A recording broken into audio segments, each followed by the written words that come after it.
Teacher അമ്മയുടെ പുതിയൊരു എപ്പിസോഡിലേക്ക് എല്ലാവർക്കും സ്വാഗതം. നിനക്കൊരു സർപ്രൈസ് ഉണ്ടെന്ന് സരസ്വതി ടീച്ചർ പറയുമ്പോൾ എന്താ സർപ്രൈസ് എന്ന് വീണ ചോദിക്കുക. സർപ്രൈസ് അല്ലേ, നീ ഒന്ന് വെയിറ്റ് ചെയ്യടി, ഗുഡ് നൈറ്റ് എന്ന് പറഞ്ഞ ടീച്ചർ അമ്മ കോൾ വയ്ക്കുക. അവളുടെ ഉറക്കം എന്തായാലും നീ കളഞ്ഞെന്ന് മേരിക്കുട്ടി ടീച്ചർ പറയുന്നുണ്ട്. എന്നിട്ട് രണ്ടുപേരും കൂടി കിടന്നുറങ്ങുക. പിറ്റേ ദിവസം രാവിലെ എല്ലാവരും സന്തോഷത്തോടെ സൂര്യോദയം കാണുന്നതാണ് പിന്നീട് കാണിക്കുന്നത്. ടീച്ചർ അമ്മയുടെ വീട്ടിൽ പാലുമായി മുൻവശത്ത് വന്നു നിന്ന് തമ്പി കോളിംഗ് ബെൽ അടിക്കുക. ഇത് കേട്ട് വന്ന രാധ, ഇപ്പോൾ ഉമ്മറത്തൂടിയായോ പാൽ കൊണ്ടുവരുന്നത്? ഒരു വീട്ടിൽ പുലർച്ചെ വന്ന് ബെല്ലടിക്കുന്നത് മര്യാദയാണോടോ എന്നൊക്കെ ചോദിക്കുക. ഞാൻ കുറേ നേരം വിളിച്ചു നോക്കി, ആരും കാണാത്തോണ്ടാ ഉമ്മറത്തേക്ക് വന്നതെന്ന് അയാൾ പറയുന്നുണ്ട്.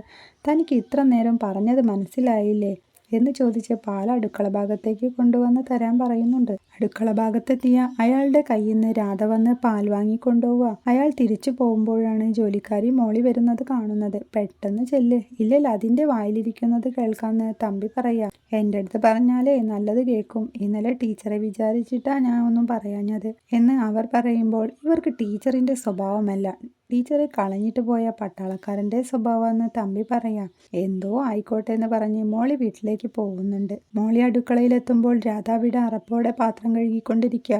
അങ്ങോട്ട് വന്ന മോളിയോട്, ഇന്നലെ ഞാൻ പറഞ്ഞതല്ലേ നേരത്തെ വരാൻ, മകൾക്ക് ടിഫിൻ കൊടുത്തു വിടാനുള്ളതാണ് എന്ന് പറയാം. ഞാൻ എൻ്റെ വീട്ടിലെ പണിയെല്ലാം തീർത്തിട്ടാ വരുന്നതെന്ന് മോളി. ഓരോരുത്തർക്കും ഓരോ ഐറ്റം ബ്രേക്ക്ഫാസ്റ്റ് വേണമെന്ന് രാധ പറയുമ്പോൾ, എനിക്ക് ടീച്ചറെ പോലെ 100 ഐറ്റം ഉണ്ടാക്കാനൊന്നും കഴിയില്ല, ഏതെങ്കിലും ഒരെണ്ണം ഉണ്ടാക്കാമെന്ന് മോളി. അതൊക്കെ നിങ്ങളുടെ വീട്ടിൽ, ഇവിടെ ഞങ്ങൾക്ക് ആവശ്യമുള്ളത് ഉണ്ടാക്കണം, അതിനാ കൂലി തരുന്നത്. ഹോട്ടൽ പണിക്ക് നിന്നാലും ഇത്രേ ഉണ്ടാക്കേണ്ടി വരില്ലല്ലോ. ടീച്ചർ ഇതൊക്കെ ചെയ്യുന്നതുകൊണ്ട് നിങ്ങൾക്കതിൻ്റെ വിഷമം അറിയില്ലെന്ന് മോളി പറയാ. നിങ്ങളെ അമ്മയാ കള്ളപ്പണി ശീലിപ്പിച്ചത്. കൊച്ചുങ്ങൾ എണീക്കും മുമ്പ് നിങ്ങൾക്കിത് ഉണ്ടാക്കാൻ പറ്റുമെന്ന് രാധ ചോദിക്കുക. ഏതെങ്കിലും 2 ഐറ്റം ഉണ്ടാക്കാമെന്ന് മോളി പറയുമ്പോൾ, 1, 2 ആണെങ്കിൽ ഞാൻ തന്നെ ഉണ്ടാക്കും, നിങ്ങളുടെ സഹായം വേണമെന്ന് രാധ തട്ടിക്കയറുമ്പോൾ, എന്നാൽ പിന്നെ നിങ്ങൾ തന്നെ അങ്ങോട്ട് ഉണ്ടാക്ക്, നിങ്ങളുടെ ഭരണം സഹിക്കേണ്ട കാര്യമൊന്നും എനിക്കില്ല, ടീച്ചർ തിരിച്ചു വന്നിട്ട് ഞാൻ വന്നോളാം എന്ന് പറഞ്ഞവർ വീട്ടിൽ നിന്ന് ഇറങ്ങിപ്പോവാ. ഉമ്മറത്തെത്തിയ അവരെ കാണുന്ന വീണ എന്തു പറ്റിയെന്ന് ചോദിക്കുക. ടീച്ചർ പോലും എന്നെ ഇങ്ങനെ ഭരിക്കില്ല, എനിക്കത് ഇഷ്ടമല്ല, ഞാൻ ടീച്ചർ വന്നിട്ട് വരാമെന്ന് പറയാം. പോയാലേ ആ വഴിക്ക് അങ്ങ് പൊക്കോണം, അല്ലാതെ അമ്മ വരുമ്പോൾ ഇങ്ങോട്ട് വന്നേക്കരുതെന്ന് അങ്ങോട്ട് വന്ന രാധ പറയാ. അത് ടീച്ചറല്ലേ തീരുമാനിക്കുന്നതെന്ന് മോളി പറയുമ്പോൾ, എന്ന് നമുക്ക് നോക്കാമെന്ന് രാധ. നോക്കാമെന്ന് പറഞ്ഞ് മോളി അവിടുന്ന് പോവാ. രാധേച്ചി, എന്താ നിങ്ങളുടെ പ്രശ്നം? ഇന്നലെ ഒരു കാരണമില്ലാതെ ചേട്ടത്തി ഓടിച്ചു വിട്ടു, ഇന്നിപ്പോൾ സഹായത്തിനുണ്ടായിരുന്ന മോളി ചേച്ചിയെയും എന്ന് വീണ പറയുമ്പോൾ, ഇന്നലെ തൊട്ട് തുടങ്ങിയതാണല്ലോ നിന്റെ ഡയലോഗ് അടിയെന്ന് രാധ ചോദിക്കും. അതൊരു ഗുണമില്ലാത്ത പരിപാടിയെന്ന് മനസ്സിലായി, ഇന്നലെ പറഞ്ഞതിന് എന്തെങ്കിലും ഒരു മാറ്റം ഇന്നുണ്ടായോ? വെറുതെ ഐസുകട്ടൽ സോപ്പ് തേച്ച പോലെ എന്ന് വീണ പറയുമ്പോൾ, നീയൊക്കെ കെട്ടി മൂലയ്ക്കൊരുങ്ങുമ്പോൾ പഠിച്ചോളുന്നു രാധ. ചേച്ചിയുടെ അനുഗ്രഹം എന്തായാലും നന്നായി, ഇതിലപ്പുറം എനിക്കൊരു പ്രതീക്ഷയില്ലെന്ന് പറഞ്ഞ് വീണ അവിടെ നിന്ന് പോവാ. രാധയാണേൽ ആകെ പ്രാന്ത് പിടിച്ച് ടീച്ചർ അമ്മയെ വിളിക്കുക. മോളി വഴക്കിട്ട് പോയി, അവളെ ഇനി ജോലിക്ക് കയറ്റരുത്, ടീച്ചർ വന്നിട്ട് വരാമെന്ന് പറഞ്ഞു പോയേക്കുക, അവർക്കൊക്കെ നമ്മളെ പുല്ലു വിലയാ അമ്മേ എന്ന് രാധ പറയുമ്പോൾ, മോളി പ്രശ്നക്കാരിയൊന്നും അല്ലല്ലോ എന്ന് ടീച്ചർ അമ്മയും. അപ്പോൾ ഞാനാണോ പ്രശ്നം? എൻ്റെ തലവിധി, സ്വന്തം മോളെയല്ല വേലക്കാരിയെ അമ്മയ്ക്ക് വിശ്വാസം. അവളോട് ടീച്ചർ അമ്മ രേണു പിണങ്ങിപ്പോയില്ലെന്ന് ചോദിക്കുക. വിവരങ്ങളൊക്കെ കൃത്യമായി എത്തുന്നുണ്ടല്ലോ എന്ന് രാധ പറയുമ്പോൾ, നീ എല്ലാവരുമായി ഇങ്ങനെ വഴക്കുണ്ടാക്കാതെ എന്ന് ടീച്ചറമ്മ പറയുക. വെറും വയറ്റിൽ ഉപദേശം കേൾക്കാനല്ല ഞാൻ വിളിച്ചത്, എനിക്കിവിടെ പണിയുണ്ടെന്ന് പറഞ്ഞ് അവൾ ദേഷ്യത്തോടെ കോൾ വയ്ക്കുക. വിഷമത്തോടെ കട്ടിലിലിരിക്കുന്ന ടീച്ചറമ്മ. പിന്നീട് ബാത്റൂമിൽ നിന്ന് പാട്ടും പാടി ഇറങ്ങിയ മഹേഷ്, ശ്രീകുട്ടിയെ വിളിച്ചാലോ, അല്ലെങ്കിൽ രമ്യയെ വിളിക്കാം, അവർക്ക് തിരക്കായിരിക്കും, എന്നാൽ പിന്നെ പൊന്നുവിനെ വിളിക്കാമെന്ന് പറഞ്ഞ് അവളെ വിളിക്കാൻ നോക്കി കട്ടിലിൽ കയറി കിടക്കുന്നുണ്ട്. അപ്പോഴാണ് അയൽവാസി ശ്രുതിയുടെ ഓർമ്മ. എന്നിട്ട് വേഗം കട്ടിയിൽ നിന്ന് എണീറ്റ് വർക്കൗട്ട് ചെയ്യാനായി മുറ്റത്തിറങ്ങി മതിലിനടുത്തു ചെന്ന് അപ്പുറത്തെ വീട്ടിലെ ടെറസിൽ തുണി വിരിക്കുന്നത് കണ്ട് ശ്രുതിയെ വിളിക്കുക. അപ്പോൾ കാണുന്നത് ശ്രുതിയുടെ ചേച്ചി ഭവ്യയാ. ഭവ്യയെങ്കിൽ ഭവ്യ എന്ന് പറഞ്ഞ്, ഭവ്യ വർക്കൗട്ടൊന്നും ചെയ്യാറില്ലേ, ശ്രുതിക്ക് ഞാൻ കുറച്ച് ടിപ്സൊക്കെ പറഞ്ഞു കൊടുത്തിരുന്നു എന്നൊക്കെ പറഞ്ഞ് അവളോട് കമ്പനി അടിക്കുക. ഇത് കണ്ടുകൊണ്ട് വരുന്ന മഹേഷിൻ്റെ മോൻ. അവനെ കണ്ട മഹേഷ് അവളോട് ശബ്ദം താഴ്ത്തി പോയിക്കോന്ന് പറയുക. എന്നിട്ട് മോനോട്, എന്തു ചെയ്യാനാ, അവൾ എന്നോടൊരു ഡൗട്ട് ചോദിച്ചതാണെന്ന് പറയാ എന്ന് പറഞ്ഞ് അവൻ അവിടെ നിന്ന് പോവാം. പിന്നീട് ഉറങ്ങിക്കിടക്കുന്ന കനിയെ വീണ ചെന്ന് വിളിച്ചുണർത്തി, രാധേച്ചി മോളി ചേച്ചിയെ പറഞ്ഞു വിട്ടു എന്ന് പറയാ. അവർക്ക് എന്തേലും ബാധ കയറിയോ, അടുത്ത ഊഴ നിന്റെ ആയിരിക്കും, സൂക്ഷിച്ചോന്ന് കനി പറയാ.